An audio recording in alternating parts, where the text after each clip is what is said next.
കോൺഗ്രസിൽ നിന്നും ബി.ജെ.പിയിലേക്ക് ചേക്കേറി വലിയ എന്തൊക്കെയോ ചെയ്തു കൂട്ടാമെന്ന് ധാരണയുള്ള ലീഡറുടെ മകൾ ഉണ്ടായിരുന്നു പത്മജ വേണുഗോപാൽ. എന്നാൽ അവരുടെ പത്തിക്കിട്ടടിക്കുന്ന ഒരു ഞെട്ടിക്കുന്ന ആദ്യ അറസ്റ്റ് ഉണ്ടായിരിക്കുകയാണ്. കഴിഞ്ഞ ദിവസം കൂടി തന്റെ ഫേസ്ബുക്ക് പേജിലൂടെ കോൺഗ്രസിനെ കരിവാരി തേക്കുന്ന വാക്കുപ്രയോഗങ്ങളായിരുന്നു പത്മജ അഴിച്ചുവിട്ടത്. എന്നാൽ അതിനൊക്കെ ഇട്ടിട്ടുള്ള അടി രാഹുൽ ഗാന്ധി തന്നെ പത്മജയ്ക്ക് കൊടുക്കുന്നുണ്ട്. ആദ്യം പത്മജ വേണുഗോപാൽ പറഞ്ഞത് എന്താണ് എന്ന് നമുക്കൊന്ന് നോക്കാം. ഒരു കാലത്ത് കോൺഗ്രസ് ഇതുപോലെ എല്ലാ സ്ഥാനത്തും അധികാരത്തിൽ വന്നപ്പോൾ വോട്ടിംഗ് മെഷീനെ പറ്റിയോ വോട്ട് ചോരിയെ പറ്റിയോ ആരും പറഞ്ഞു കേട്ടില്ല. കോൺഗ്രസ് ഇന്ന് കാണുന്ന നാശത്തിലേക്ക് പോയത് നല്ല ഒരു നേതൃത്വം ഇല്ലാത്തതിന്റെ കുറവാണ്. ഒരു നേതാവ് ജനങ്ങളുടെ കൂടെ കടലിൽ ചാടുന്നത് കാണാനൊക്കെ രസമുണ്ട്, അത് ഇടവേളകളിൽ മാത്രം. ഇടയ്ക്ക് വല്ലപ്പോഴും പാർട്ടി പ്രവർത്തകരെ കാണാൻ സമയം കണ്ടെത്തിയിരുന്നു എങ്കിൽ പാർട്ടിക്ക് ഈ ഗതി വരില്ലായിരുന്നു. അല്ലാതെ ചുറ്റും നിൽക്കുന്ന സ്തുതിപാഠകരുടെ വാക്കുകൾ മാത്രം കേട്ട് പ്രവർത്തിച്ചാൽ ഇങ്ങനെ ഇരിക്കും. ജയം അംഗീകരിക്കുന്നത് പോലെ തോൽവിയും അംഗീകരിക്കണം. കർണാടകയിലും തെലങ്കാനയിലും ഒരു രീതി, ബാക്കിയുള്ള സ്ഥലത്ത് തോൽക്കുമ്പോൾ വേറെ രീതി. ഇന്ത്യയിലെ ജനങ്ങൾ വിഡ്ഢികളാണെന്ന് കരുതിയോ?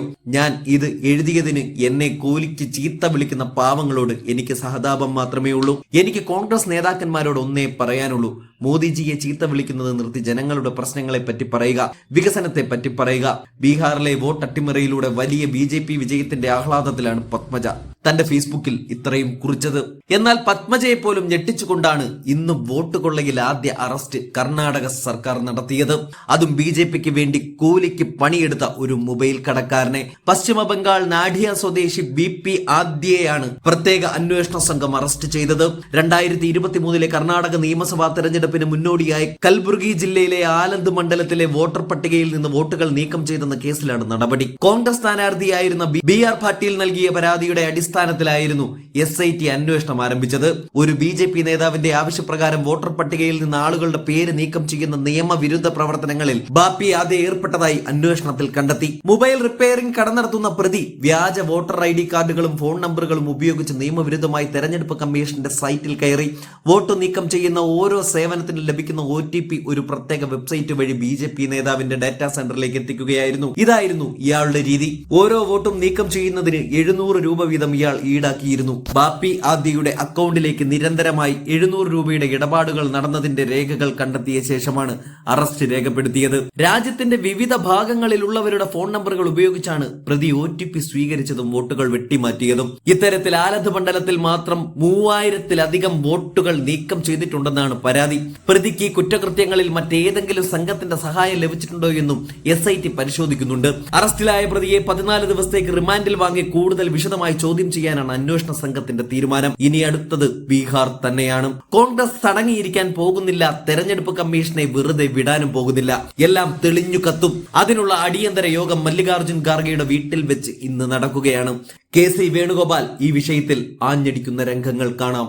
അല്ല, ഞങ്ങളിപ്പോൾ ഘടകകക്ഷി നേതാക്കൾ RJD തേജസ്വി യാദവുമായിട്ട് സംസാരിക്കുകയുണ്ടായി.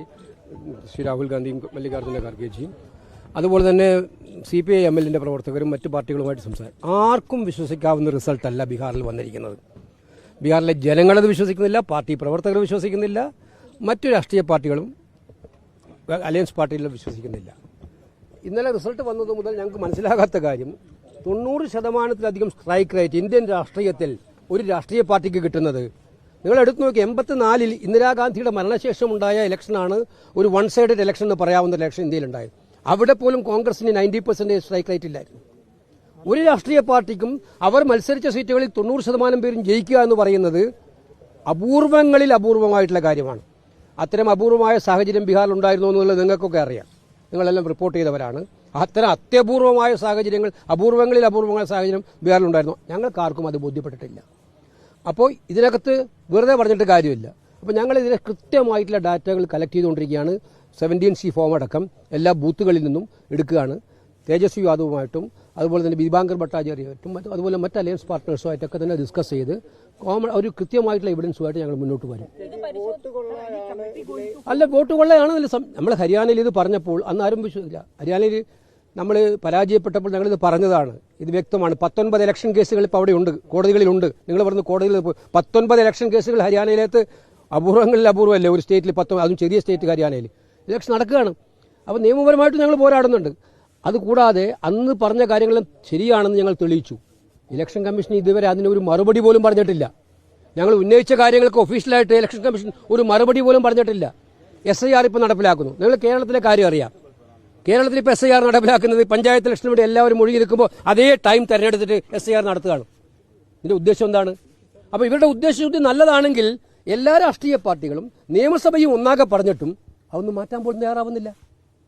അപ്പോൾ ഇത് കൃത്യമായിട്ടുള്ള ഡിസൈനോട് നിങ്ങൾ നോക്കിയാൽ അറിയാം. ആ റിസൾട്ട് ഒന്ന് ക്ലിയർ ആയിട്ട് അനലൈസ് ചെയ്താൽ ബുദ്ധിയുള്ളവർക്ക് മനസ്സിലാകും.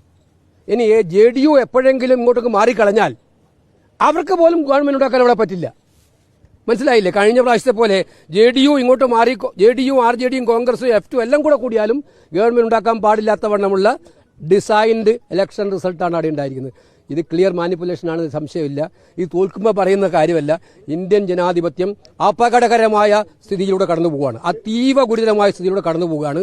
ജനങ്ങൾ വോട്ട് ചെയ്താൽ ആ വോട്ട് റിഫ്ലക്ട് ചെയ്യാത്ത റിസൾട്ടിലേക്ക് പോവുകയാണ്. ഇതിനെതിരായിട്ടുള്ള ശക്തമായിട്ടുള്ള നിയമ നടപടികളും അതോടൊപ്പം തുടർ പ്രക്ഷോഭങ്ങളുമായിട്ട് ഞങ്ങൾ മുന്നോട്ട് പോകും. അല്ല, മോഡി പറഞ്ഞത് ഇതിപ്പോ കോൺഗ്രസിനെ പിളർക്കാനും മുതൽക്കാനൊക്കെ മോഡി പരിശ്രമിക്കുന്നൊക്കെ ഞങ്ങൾക്ക് നന്നായിട്ട് അറിയാം. അതിലൊന്നും കോൺഗ്രസിന്റെ ഒരു നേതാവും വീഴാൻ പോണില്ല, കോൺഗ്രസിന്റെ ഒരു പ്രവർത്തനവും വീഴാൻ പോണില്ല. ഇത് പാർലമെന്റ് ഇലക്ഷന് മുമ്പും പറഞ്ഞിരുന്നു. ഞങ്ങളുടെ അക്കൗണ്ട് ഫ്രീസ് ചെയ്തു, ഞങ്ങളെല്ലാവരും ജയിലിലാക്കി, അപ്പോൾ എല്ലാം കോൺഗ്രസ് ഇല്ലാതാവും, ഇതോടെ തീർന്നു എന്ന് പാർലമെന്റ് ഇലക്ഷൻ മുമ്പ്. ഇതൊന്നും കണ്ട് പേടിക്കുന്നവരല്ല ഞങ്ങളാരും. ഇന്ത്യാസൊക്കെ ഒറ്റക്കെട്ടായിട്ടാണ്. ഇന്ത്യാസൊക്കെ RJD മഹാഗഡ്ബന്ധൻ ഒറ്റക്കെട്ടായിട്ട് അവരവിടെ ഒന്നിച്ച് കൂടിക്കൊണ്ട് അനാലിസിസ് നടത്തി പരിശോധിക്കും. അവർ പരിശോധിക്കും. അതിനുവേണ്ടി സംവിധാനം ഉണ്ടാവും.